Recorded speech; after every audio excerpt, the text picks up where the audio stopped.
This video is about the most important subject for any pilot. It is not about calculating your takeoff performance correctly. It is not about nailing your next landing. It is not about passing your next proficiency check. It is far more important than that. Stay tuned.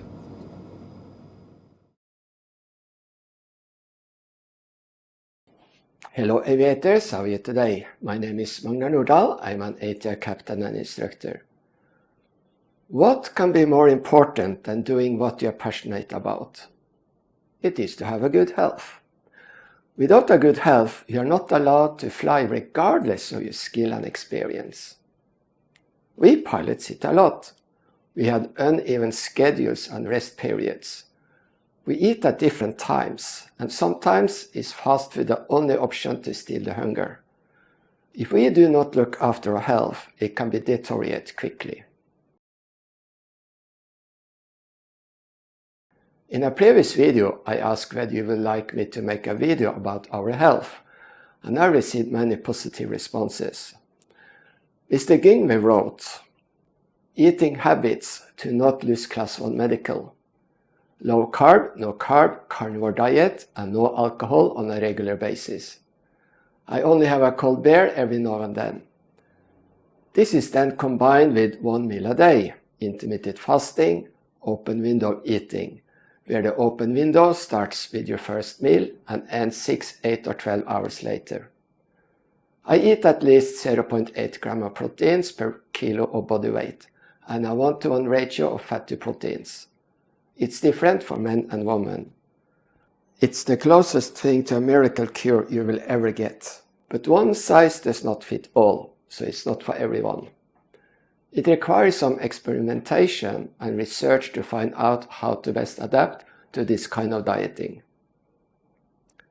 But all of my back pain went away completely after 4 to 6 weeks on this diet, and so did all of my autoimmune issues. Also, for people like me, we have to increase our unrefined salt intake. I personally use pink Himalaya salt, as the lack of insulin spikes, because you don't eat carbs, made it so that my kidneys just let the electrolytes go straight out. After a while on this diet, it leads to lack of electrolytes and all the annoying side effects it brings. But this does not happen to everyone. Regarding the electrolytes, I live in a tropical country and we have plenty of coconuts. Thank you, Mr. Gingwe.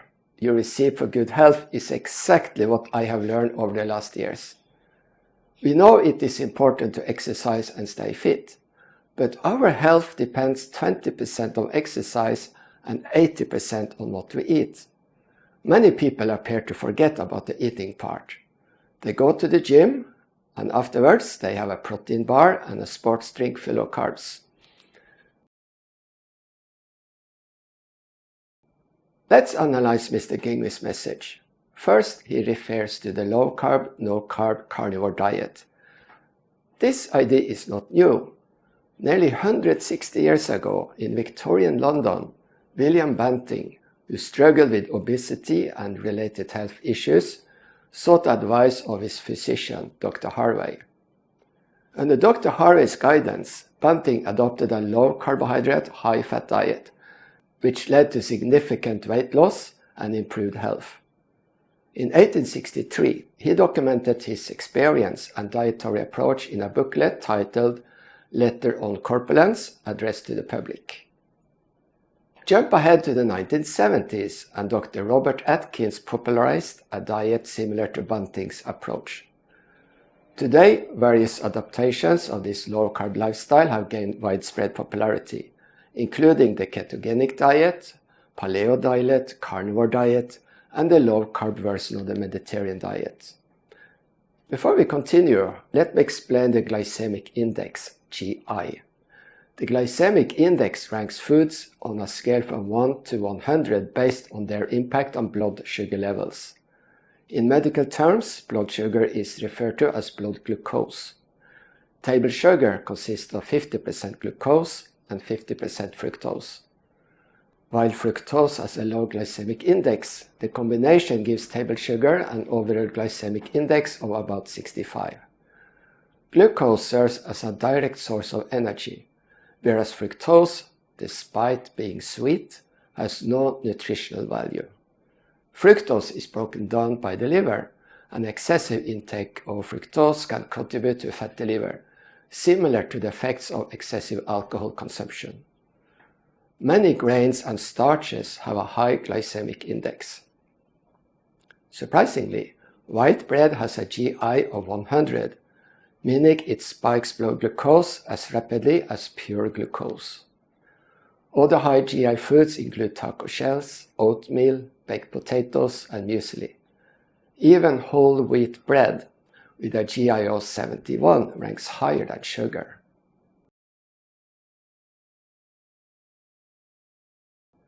When you eat foods with a high glycemic index, your blood glucose rises rapidly. In response, the pancreas releases insulin to break down the glucose. Excess energy is stored as fat. While this is a simplified explanation, the key point is that after the initial spike, blood glucose levels drop, leaving you low on energy and craving for more food. The following cycle is typical for the Western diet: breakfast, snack, lunch, snack, dinner, and a bedtime snack. These patterns come with serious health consequences. First, excess carbohydrates that are not burned off are stored as fat, making weight gain easy. Over time, the body cells become less responsive to insulin, a condition known as insulin resistance, the first step towards diabetes. Initially, insulin levels rise, followed by elevated blood glucose. Type 2 diabetes develops when the pancreas can no longer produce enough insulin to keep the blood glucose in check. Additionally, high blood glucose triggers inflammation, which combined with high blood pressure significantly increases the risk of heart attack and stroke.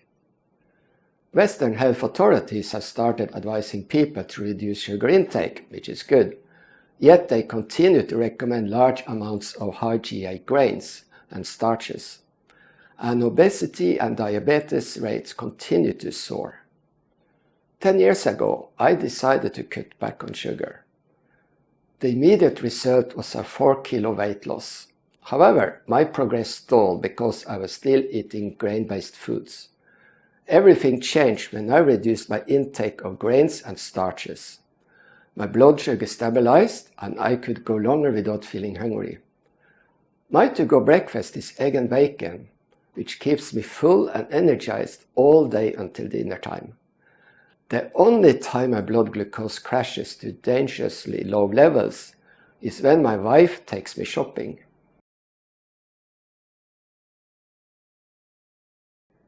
Returning to Mr. Gingwith's message, this is then combined with 1 meal a day, intermittent fasting.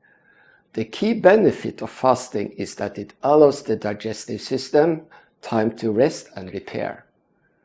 Pairing a low-carb diet with intermittent fasting creates a powerful combination. You avoid sugar cravings while giving your body the opportunity to heal itself. What works best for me is eating within an 8-hour window and fasting for the remaining 16 hours. During my fasting period, I stick to water, black tea, or black coffee. Does it work? Absolutely. 6 months ago, my weight was 87 kilos. Today, I'm 79.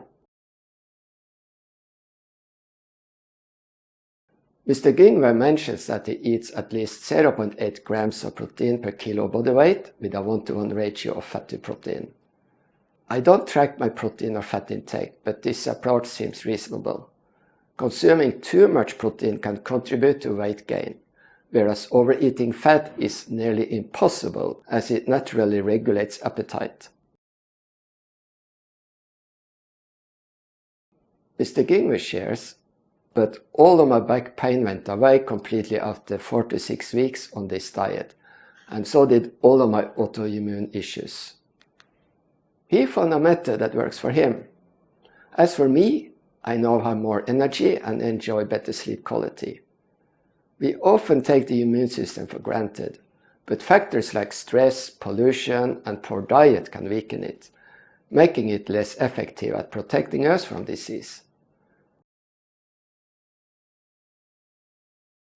As I mentioned earlier, high blood glucose levels can lead to inflammation. However, there is another dietary factor that contributes to inflammation, and that is excessive omega-6 intake. Omega-6 is a polyunsaturated fatty acid found in many nuts and seeds, and while it is essential for our health, it is only beneficial when consumed in moderation. You have heard about omega-3, which, like omega-6, is a polyunsaturated fatty acid. Omega-3 is found in fatty fish, such as sardines, mackerel, tuna, and salmon. We need both omega-6 and omega-3. Experts generally agree that the ideal ratio omega-6 to omega-3 intake should fall between 1:1 and 4:1. A great example is the Mediterranean diet. Then came the vegetable oils. These oils are extracted from seeds, beans, and grains. Historically, such oils were used to lubricate machines.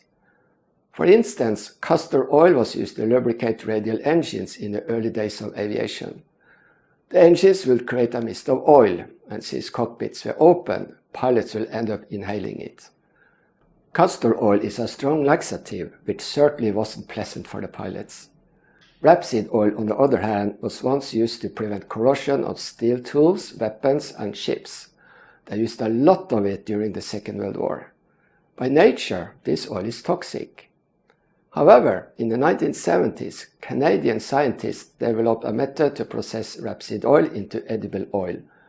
They called it canola oil, for Canadian oil. Soon after, oils like sunflower oil, cottonseed oil, safflower oil, corn oil, and soybean oils were introduced. These oils are marketed as heart healthy, but there is a catch, or maybe two. First, many vegetable oils are packed with omega-6. For example, sunflower oil contains 71% omega-6, and corn oil has 57%. These oils are commonly used in cooking, deep frying, baking, and processed food production. As a result, we end up consuming far too much omega-6, leading to an omega-6 to omega-3 ratio between 10:1 and 20:1. This imbalance contributes to inflammation slowly building up in our bodies. But that's not all. The second issue with vegetable oils is the way they are processed. Unlike virgin olive oil, which is cold-pressed, vegetable oils undergo a refining process that involves chemicals and high temperatures.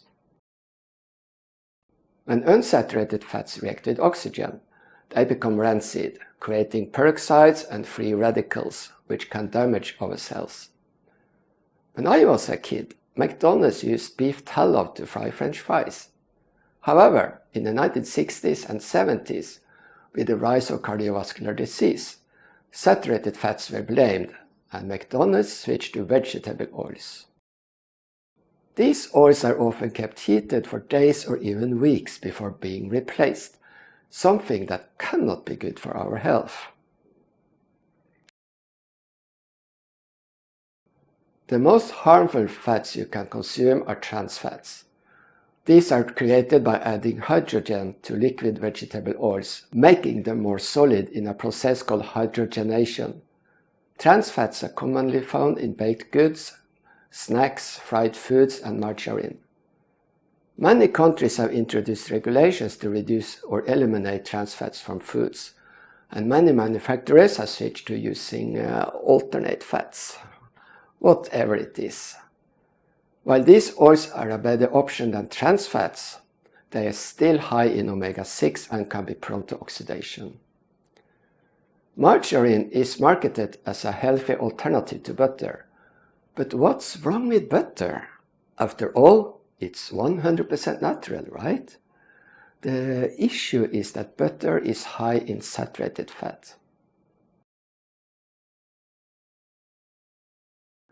Saturated fat is a stable fatty acid primarily found in animal fats, coconut oil, and palm oil. In Western medicine, it is often linked to higher cholesterol levels in the blood, which is thought to increase the risk for cardiovascular disease. While saturated fat can rise cholesterol, it is debated whether cholesterol is actually a major factor in heart disease. I have made a video discussing this in more detail, so I won't go into it here. You find the link below. However, focusing on just one risk factor for heart disease doesn't really tell much. This chart from World Health Organization highlights the top 3 risk factors for cardiovascular disease: hypertension, that is high blood pressure, tobacco use, and high blood glucose. All of these contribute to inflammation. Atherosclerosis, or plaque buildup in the arteries, occurs when the immune system attempts to repair artery walls that have been damaged by inflammation. A couple of weeks ago, I had a health checkup. My cholesterol level is in the 300s, and I think, oh, it's so high. But all other numbers are good. I have good HDL, low triglycerides, my blood pressure is very good, my blood glucose is low, my insulin is low, I don't use tobacco or alcohol. But to call my aviation doctor, I had a CMIT test combined with ultrasound Doppler, or the carotid artery in my neck. That's here. It measures the blood flow, thickness of the artery walls, and the thickness of any plaque that might form. And this method is considered to be 95% accurate.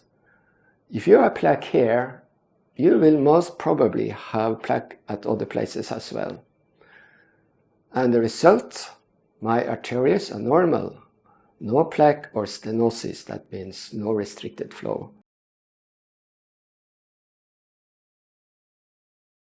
So what are our health authorities advising us to do?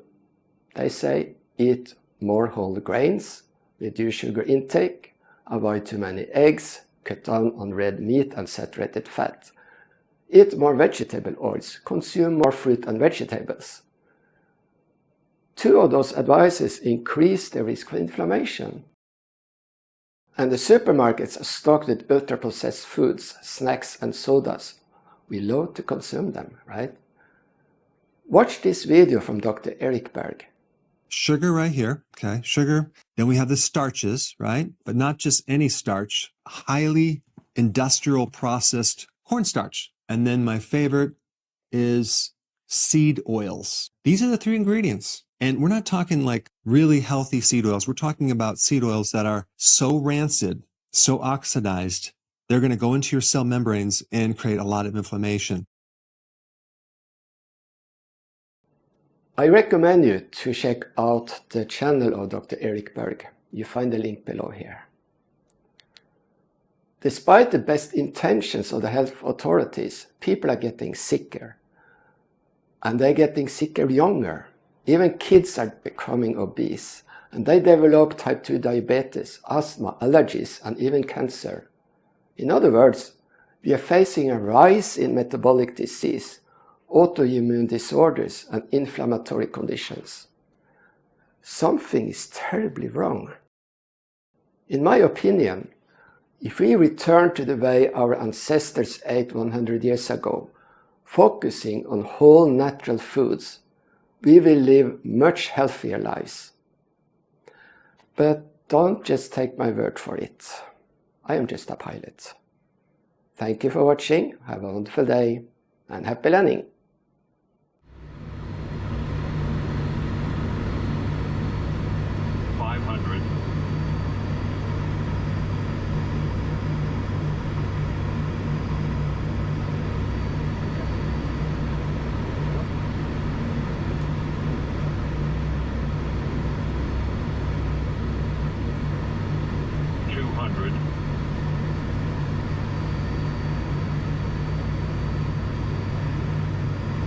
$100, 50, 40, 30, 20,